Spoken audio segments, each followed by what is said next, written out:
Good morning pare.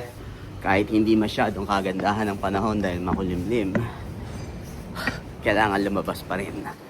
Ngayong araw na to dapat pupunta kami ng Kamakura, pero dahil makulimlim yung panahon, maulap, nagbago ako ng plano. Bukas na lang kami pupunta ng Kamakura. Ngayon baka mag-Ueno na lang kami. Ueno, Meiji Jingu at Asakusa Sensoji.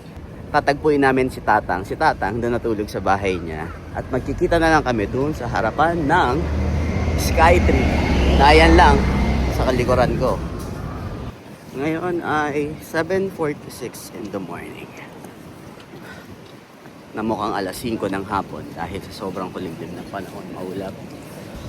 Kagabi nagpunta kami dyan sa may Skytree na sobrang ganda. Napakaganda ng mga ilaw. Tapos parang may food festival ng mga Chinese. Puro Chinese restaurant yung nandun sa taas, yung maraming ilaw. Saan na kaya si Tatang? Malamang andyan na yan, 7:46. Tokyo, Solamachi, Skytree. Okay, tambay mode muna tayo habang inaantay natin si Tatang. 캡슐 같은 거. Capsule? 사우나가 때 Semay. Ito na dito na si Tatang. Kami ni Tatang dito sa 12th floor ng Skytree. Meron ditong coffee shop daw. Na dito siya, pag nandito siya sa Tokyo, dito siya tuwing umaga, nagkakape, nagbabasa ng dyaryo. So ngayon, dito kami, magko-coffee kami na ikura desu ka? Coffee? Oh, kasi maganda dito dahil may view ka ng Tokyo at ng Skytree na sa tabi mo lang. Ayun. Bro, yung mga tingin ko at nakakita tayo ng isang magandang coffee shop na nandito sa mismong Skytree na 550 yen ang set ng sandwich at coffee. Tapos, ang babayaran mo dito, yung view mo ng Skytree habang nagkakape ka. Kunin na namin yung order namin.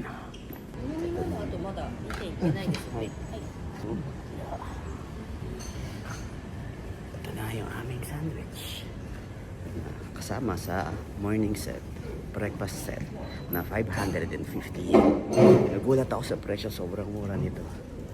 Okay, napaka-presentable ng sandwich at ng coffee set.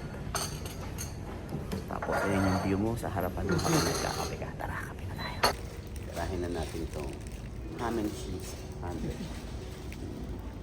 Itong lugar na to, sabi ni Tata, puntahan ng mga tintawag nilang salaryman.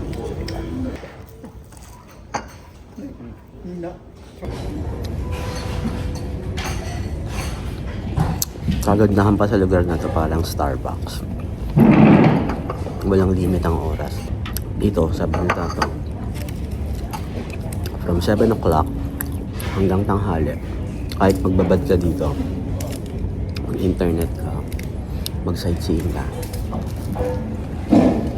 wala magbabawal sa'yo for 550 yen. Sobrang mura ito kaya nagulat ako. Tapos yung lugar mo, ganito yung itsura. Yung ganitong coffee shop sa atin, parang mga pang hotel na yung presyohan nito, yung mga ganitong itsura. Yung upuan, yung view, ibang klase. Kaya ako na dito ka nag-check-in, malapit dito sa Skytree area. Huwag niyong palalampasin na pumunta dito.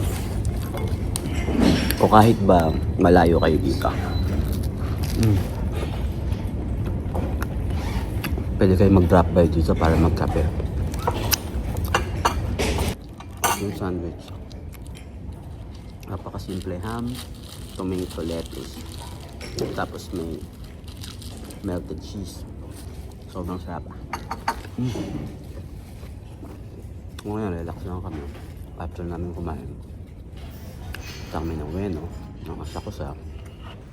Pagkatapos ng isang masarap at relaxing na almusal, dumiretso na agad kami sa train station papunta ng Ueno. Kagandahan dito sa Skytree, bababa ka lang ng ground floor, nandun na yung train station. Nandito na kami sa Ueno ngayon. Alam mo, napaka-sobrang komplikado talaga ng pagka-trend dito sa Japan. Kahit Japanese ang kasama ko, nalilito pa rin siya. Hindi siya masyado marunong. So nandito kami ngayon sa Ueno. Punta kami ng Ame Yoko. Ito yung tinatawag nila na Divisoria ng Japan. Marami nagbablog dito mga Pilipino. Ako, nakailang balik na ako ng Tokyo pero first time kong pupunta dito. Kaso hindi masyado maganda yung panahon. Sana hindi pa umuulan sa labas. Yun nga, nagbago yung plano namin. Dapat Kamakura ang punta namin. Kaso mas pinili ko na lang muna Ueno ngayon dahil hindi maganda yung panahon. Bukas kami magkakamakura, mas maganda yung panahon. Baka mas makakita pa kami ngayon kasi April 10 na. So, hindi pa nakakita si Jade ng Sakura, baka doon makakita pa kami bukas. So ngayon, dito muna kami mag-ikot-ikot sa Ueno. Paglabas yun ng Ueno Station, pag-akit mo dun sa hagdan, nandito ka na kagad sa tinatawag nilang Divisoria of Japan, Ameya Yokocho. Ito yung mga pamilihan ng mga mura. Ayan na, umuulan na. Uulan na. Ito yung mga bilihan ng mga murang pampasalubong, tsokolate, at kung ano-ano. Marami, kaya lang sarado pa.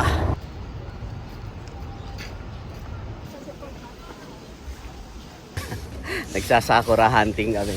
Meron pang natitira dito sa Ueno Park. Konting-konti na lang.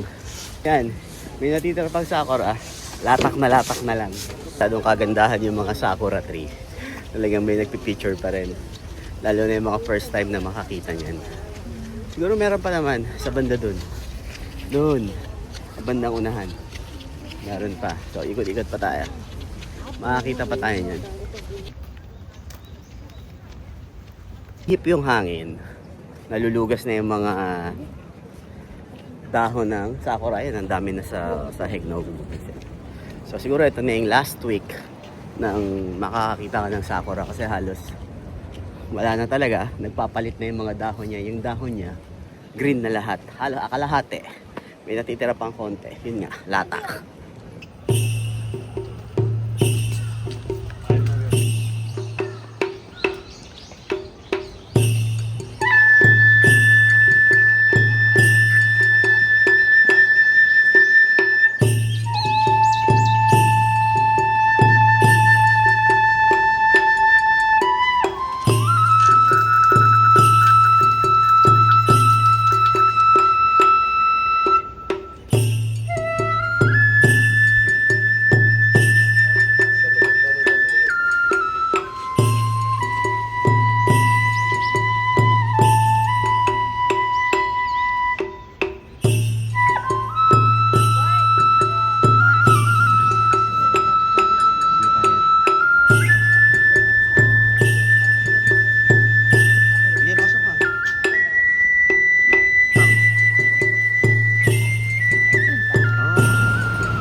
Bait talaga ng mga pulis dito, sobrang gagalang.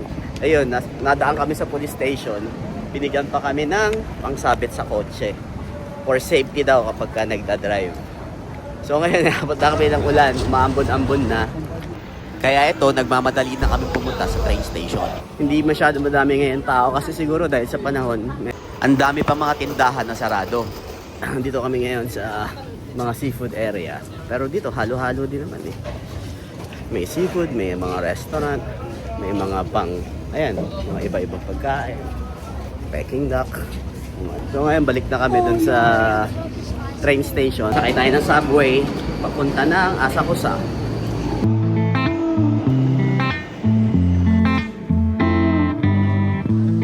Boy, it's been a while since we talked, and my head's getting nervous. I can't handle this on and off. I can't, no. I just gotta know where you are if I want to remain sane. But you're ghosting every text and call. Oh no, you could be running off with somebody else. Ooh, boy, I ask myself, yeah. Wait, maybe you're just off doing what you said. Ooh, think I've lost myself.